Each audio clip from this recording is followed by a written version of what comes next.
ہم یہ سمجھنے لگے کہ صبر کرنے والے بزدل ہوتے ہیں، حالانکہ صبر بزدلی نہیں، صبر دلیر لوگ کرتے ہیں۔ صبر دلیری، حکمت، تدبر، فقاہت، عقل مندی کی علامت۔ ہم کہتے ہیں صبر شاید بزدلی ہے، میں چپ کر گیا تو سامنے والا کہے گا اس کے پاس ہی کچھ نہیں، حالانکہ قرآن مجید یہ کہتا ہے کہ وَاسْتَعِینُوا بِالصَّبْرِ وَالصَّلَاةِ، اے ایمان والو صبر اور نماز سے مدد مانگو، وَإِنَّهَا لَكَبِیرَةٌ، ہیں دونوں کام ہی مشکل، یہ سخت کام ہے، إِلَّا عَلَى الْخَاشِعِينَ، مگر اللہ سے جو ڈرتے ہیں ان کے لیے مشکل نہیں ہے۔ تو قرآن مجید نے تو کہا یہ کبیرہ ہیں، سخت ہیں، بڑے کام ہیں۔ حوصلہ کرنا بڑا کام ہے، چھوٹا کام یہ دلیر لوگوں کا کام ہے، حوصلہ کرنا۔ جس آدمی میں حوصلہ پیدا ہو جائے نا، ساری دنیا اسی کی ہے، اس کا سب سے گزارا ہو جاتا ہے۔ وہ میرے کارواں ہیں، جس میں حوصلہ پیدا ہو گیا وہ لیڈر ہے، وہ سربراہ ہے، اس لیے کہ اس کا سب سے ٹائم گزرے گا۔ اور جو آدمی حوصلہ نہیں پیدا کرتا، صبر نہیں کرتا، اس کا تو ماں باپ سے وقت نہیں گزرتا، اپنے بال بچوں سے اختلاف ہو جاتا ہے، اپنے سگے بہن بھائی ان کے ساتھ۔ اس کی وجہ کیا ہے کہ حوصلہ نہیں، صبر نہیں، راضی بالرضا نہیں۔ جو آدمی سمجھ لینا اللہ میرا رب ہے اور میرے حق میں جو کرے گا بہتر ہی کرے گا، وہ آزاد ہو گیا، وہ آزاد۔ جین جان دا کچھ وسا نہیں ہوں، جان یار نو دے تے شاد ہو جا، اس سے دل دے ہیں فساد سارے، دل بر نو دے تے آزاد ہو جا، تے جیو رکھے آباد تے رو وسدا، تے جدوں کرے برباد ہو جا۔ وزن نہیں بنتا شعر کا، لیکن میں کئی دفعہ کہا کرتا ہوں، جیو رکھے آباد تے رو وسدا، جدوں کرے برباد تے چپ کر کے برباد ہو جا۔ اس میں لقمہ نہ دے، بحث نہ کر، یہ بھی نہ کہہ دیکھو جی میں نے کتنی، نہ چپ کر کے برباد ہو جا، بس ختم۔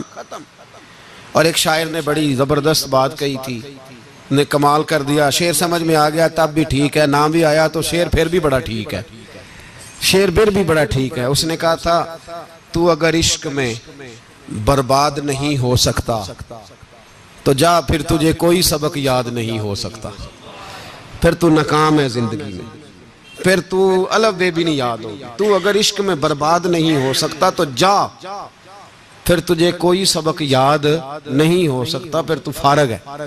تو عزیزو یاد رکھو، صبر، حوصلہ، دانائی یہ آپ کو بڑا کرے گی۔ میرے رسول پاک صلی اللہ تعالیٰ علیہ وسلم کو اللہ نے سمندروں سے بڑا حوصلہ عطا فرمایا تھا، سمندروں سے بڑا، سمندروں سے بڑا مشکل ہوتا ہے بیٹی کے قاتل سے صلح کرنا، بڑا مشکل ہوتا ہے، بڑا مشکل ہوتا ہے کانٹے بچھانے والوں کے رستوں میں پھول بچھانا۔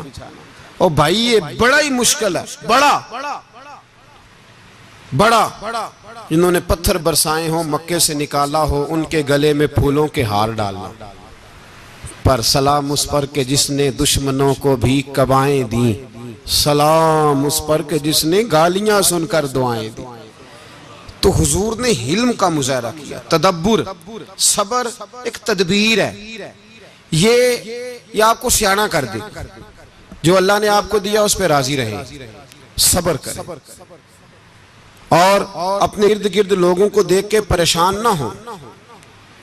نبی پاک علیہ السلام نے اپنی امت کو صبر سکھایا، اور ساتھ یہ بھی حکم فرمایا کہ مصیبتیں اور مشکلیں بڑے لوگوں پہ آتی ہیں، چھوٹوں پہ مشکلات، جو دل کے چھوٹے ہوں، ذہن کے چھوٹے ہوں، ان پر اللہ مشکل نہیں ڈالتا۔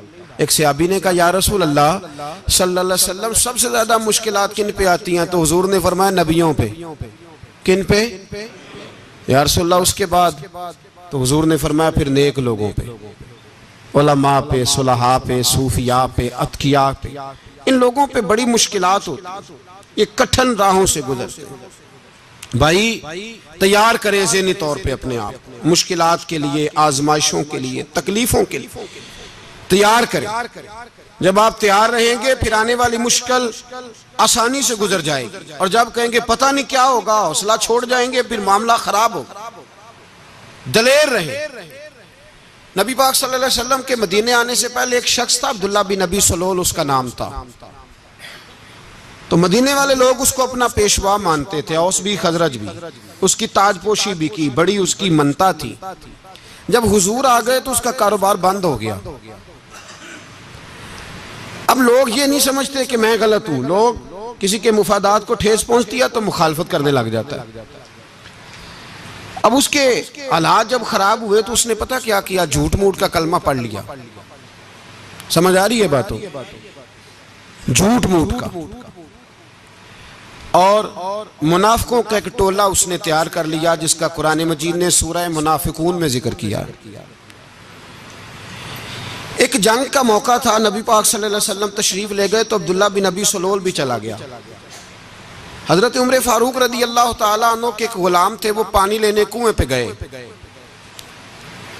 ادھر سے انصار میں سے، چونکہ حضرت عمر کے غلام مہاجر تھے، انصار میں سے ایک شخص پانی لینے پہلے سے آیا ہوا تھا. پانی بھرنے میں کوئی اختلاف ہو گیا، جھگڑا ہو گیا، مار کٹائی تک نوبت آ گئی. حضرت عمر کے غلام نے کچھ چیز مار دی، اس شخص کو زخمی ہو گیا. اس نے پکارا، عبداللہ بن ابی سلول نے سمجھا کہ موقع اچھا ہے، دوڑا ہوا آیا اور آ کر اس نے کہا انصار مدینہ بھاگ کے آؤ، جلدی آؤ. اور بڑے غلط جملے استعمال کیے. کہنے لگا اگر ان لوگوں کو تم اپنا بچا کچا کھانے کو نہ دیتے مہاجروں کو تو آج یہ تمہارے سر پہ نہ بیٹھتے.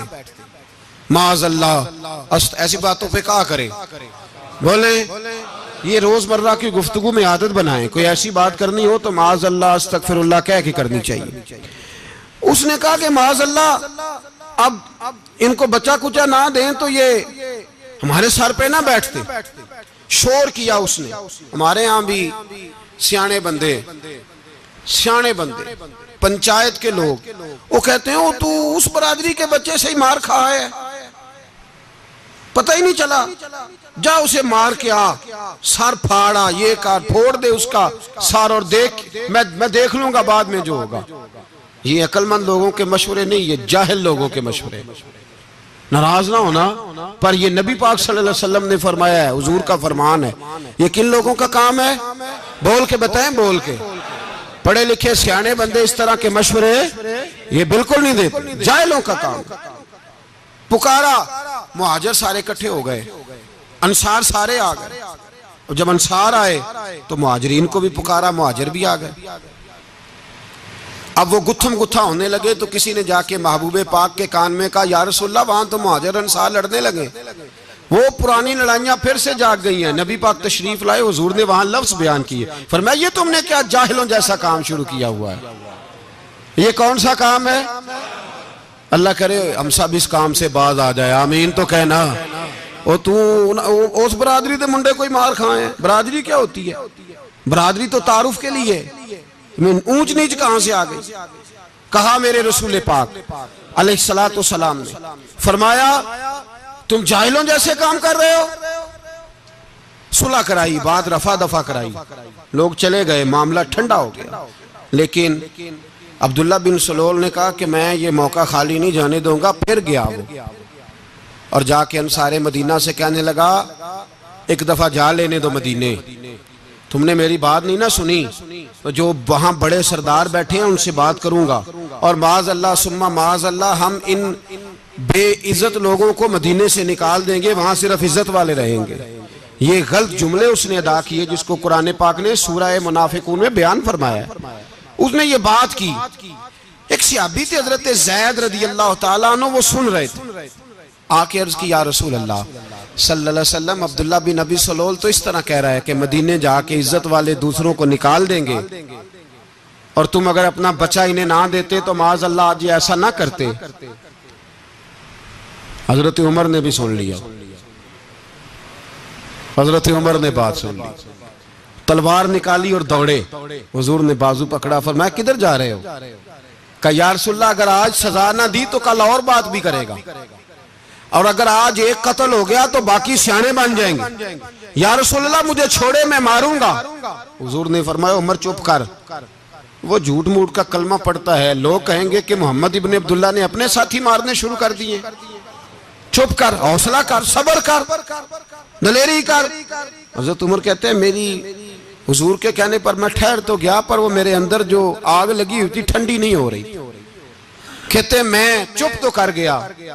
نبی پاک علیہ السلام نے پوچھا عبداللہ بن نبی سلول سے تو نے یہ کہا ہے؟ کہنے لگا حاشا وکلا، میں نے بات ہی نہیں کی. نا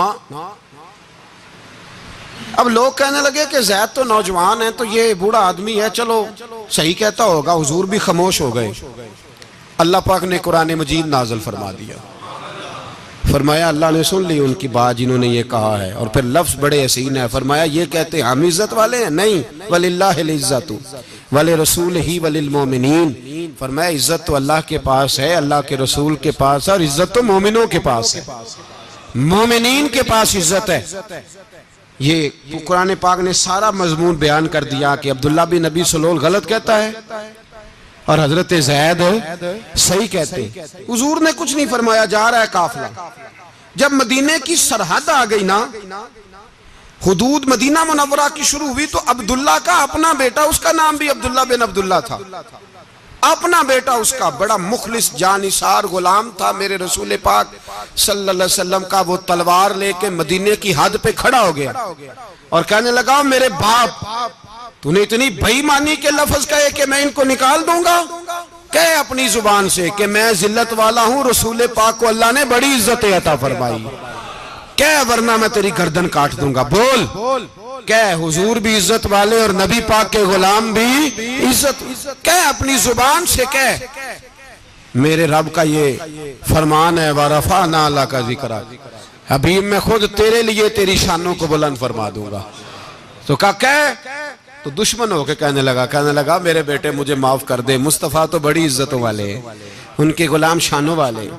جب بیٹا تلوار لے کے سامنے کھڑا ہوا، شہرت ہوئی، اب نبی پاک نے حضرت عمر کی طرف دیکھا، کہا عمر تیری بات صحیح تھی، اب جو ہوا یہ زیادہ صحیح تھا.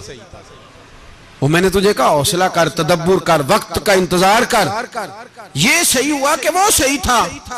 تو حضرت عمر فاروق کہنے لگے یا رسول اللہ میں گواہی دیتا ہوں آپ واقعی اللہ کے سچے رسول ہیں صلی اللہ. اتنی اچھی رائے، وقت فیصلہ کرتا ہے. تدبر سے چلیں، دانائی سے چلیں، علم پیدا کریں.